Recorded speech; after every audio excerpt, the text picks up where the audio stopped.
Baik, Assalamualaikum warahmatullahi wabarakatuh. Selamat pagi semuanya, salam sejahtera untuk kita semua. Perkenalkan, nama saya Ananda Dwi Syaputri dari Prodi Public Relation dengan NIM 2021 050234. Pada kesempatan kali ini, saya akan mempresentasikan dengan tujuan untuk memenuhi syarat nilai ujian akhir semester saya dalam bidang bahasa Indonesia. Presentasi kali ini berjudul penggunaan kalimat efektif.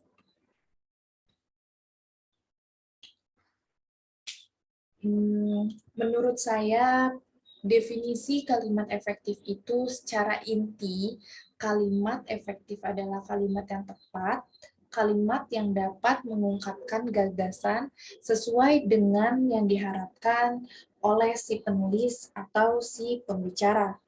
Karena pada dasarnya, kalimat efektif itu bisa dua konteks, yaitu dalam tulisan maupun secara lisan. Di sini terdapat pengertian kalimat efektif dalam KBBI. Dalam KBBI, efektif itu dapat diartikan membawa hasil atau berhasil guna.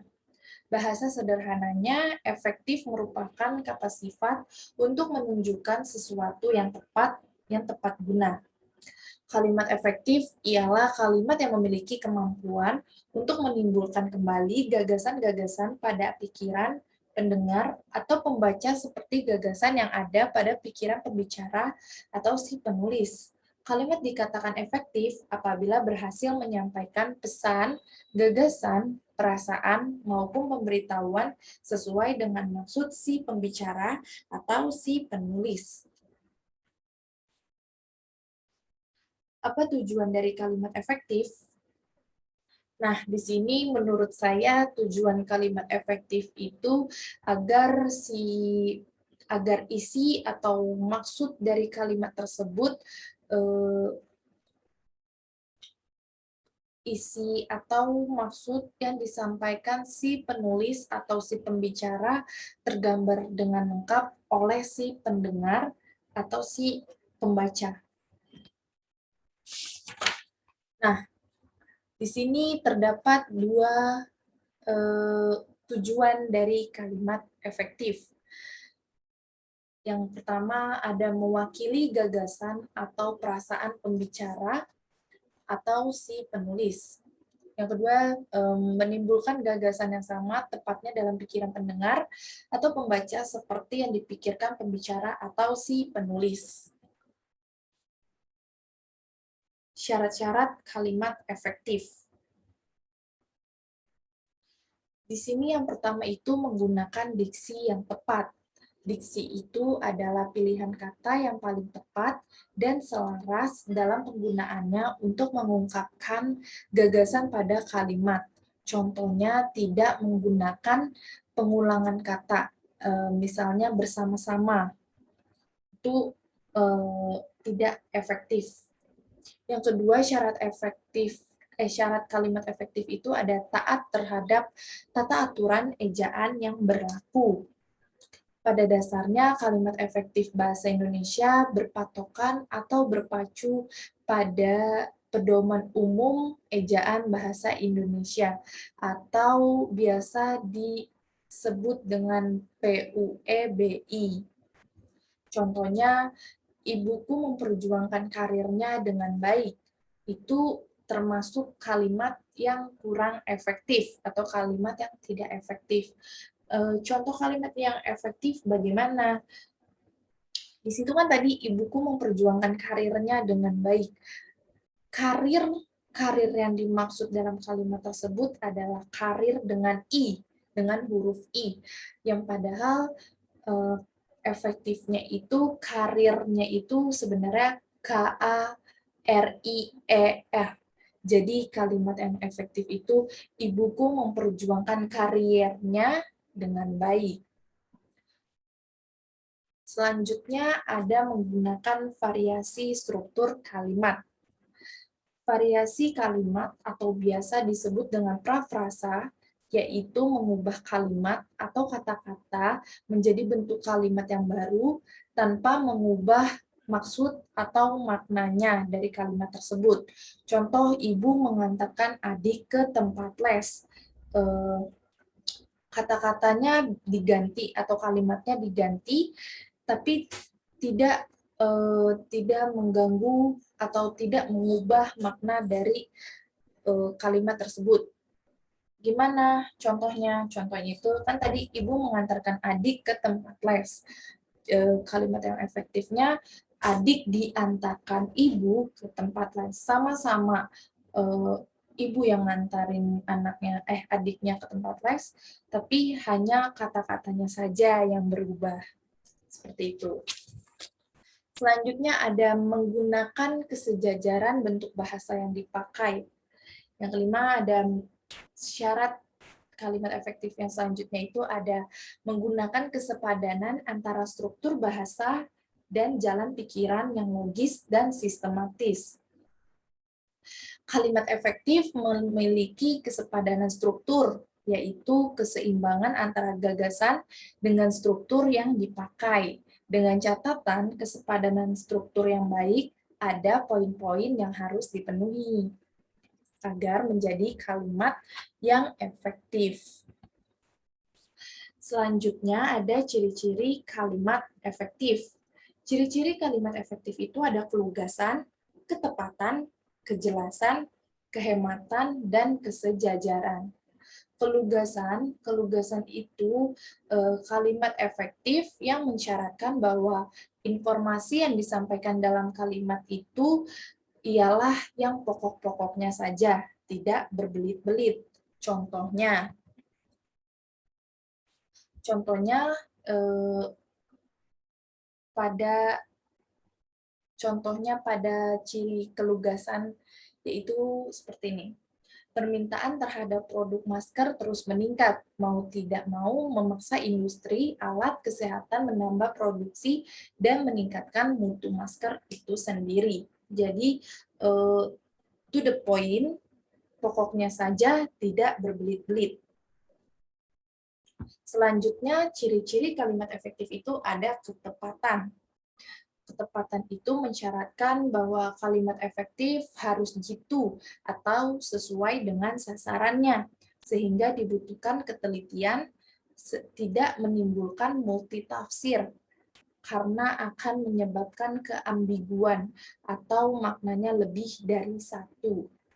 Jadi contoh ketepatan yang dimaksud itu adalah sebagai berikut. Ibu lurah pergi ke musola. Jadi sesuai dengan sasarannya. Ibu lurah perginya kemana ya kan? Kalau misalkan cuma ditulis ibu lurah pergi, sehingga ditulislah ibu lurah pergi ke musola sesuai dengan sasarannya, sesuai dengan tujuannya. Selanjutnya ada saya suka melihat pertunjukan drama. Jika ditulis saya suka melihat pertunjukan, itu tidak efektif, kalimat tersebut tidak efektif karena tidak memenuhi ciri-ciri kalimat efektif. Ya, mengapa? Karena tidak sesuai dengan sasarannya, tidak jitu. Pertunjukan apa? Pertunjukan itu banyak loh, ada pertunjukan tari, nyanyi, dan lain-lain. Nah, sehingga supaya kalimat itu lebih efektif dan memenuhi ciri-ciri efektif, diubahlah menjadi saya suka melihat pertunjukan drama. Seperti itu. Selanjutnya, ciri-ciri kalimat efektif itu ada kejelasan. Mensyaratkan bahwa kalimat efektif itu harus jelas strukturnya dan lengkap juga unsur-unsurnya, sehingga memudahkan orang memahami makna yang terkandung di dalamnya.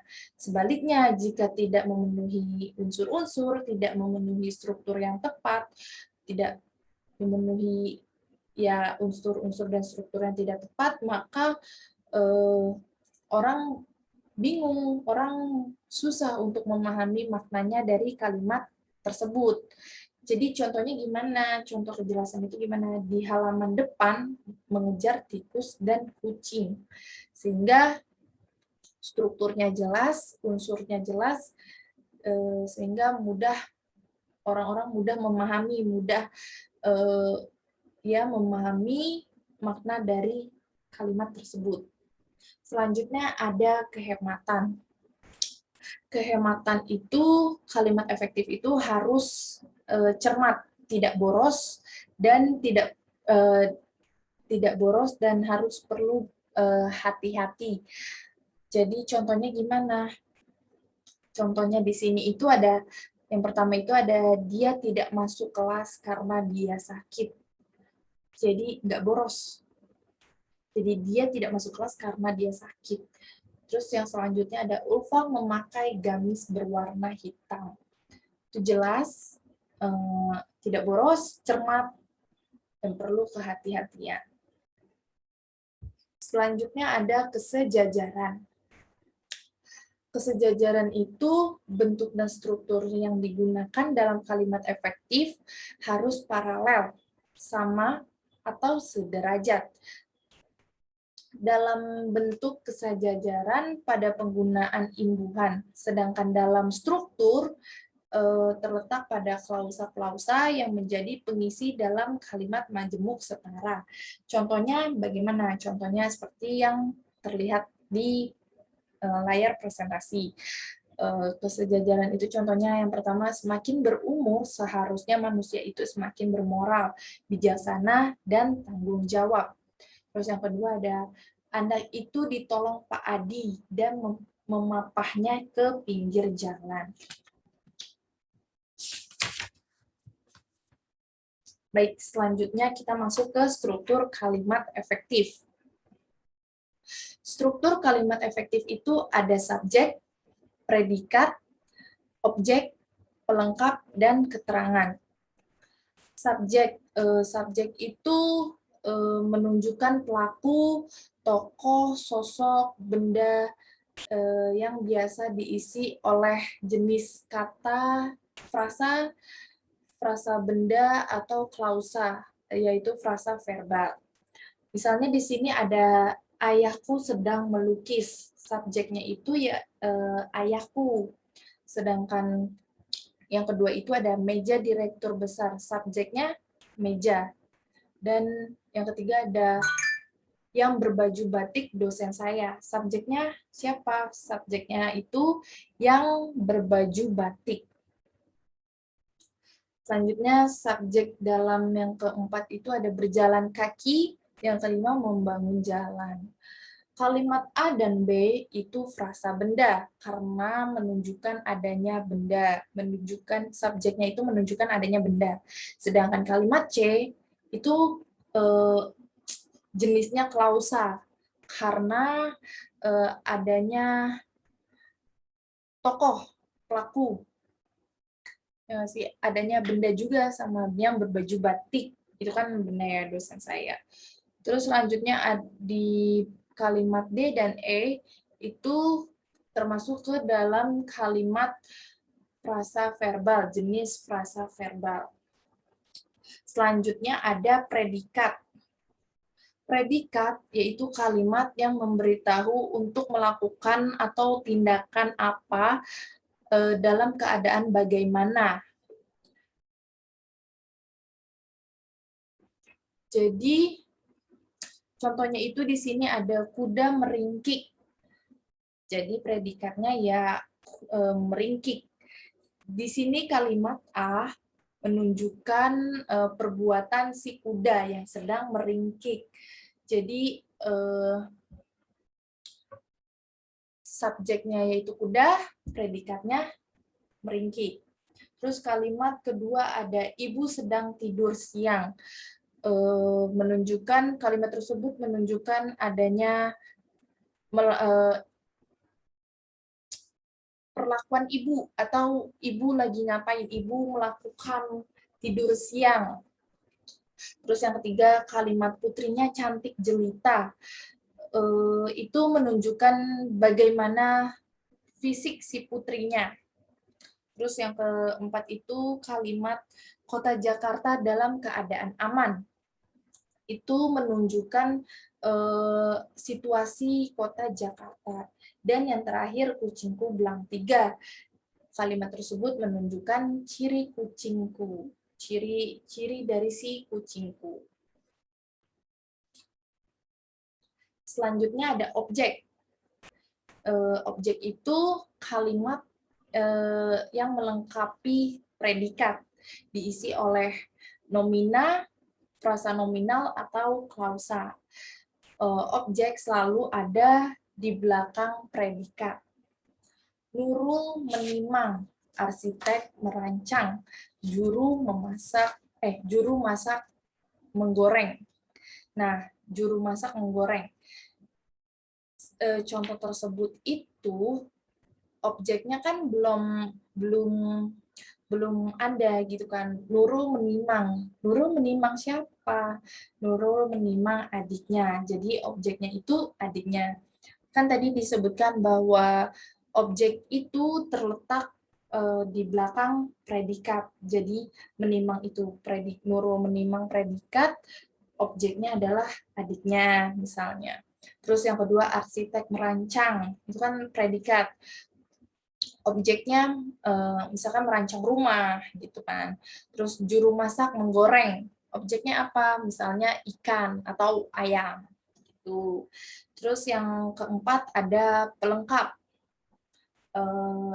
Pelengkap itu bagian kalimat yang melengkapi si predikat. Letaknya sama seperti objek di belakang predikat yang berupa verba. Jadi di sini contohnya, Ketua MPR membacakan Pancasila. Nah,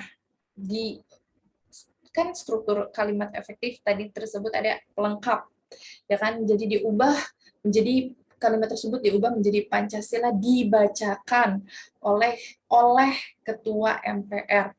Jadi Pancasilanya itu subjek, kan kalau yang pertama itu Ketua MPR-nya itu subjek, membacakan predikat, Pancasila itu objek, sehingga diubah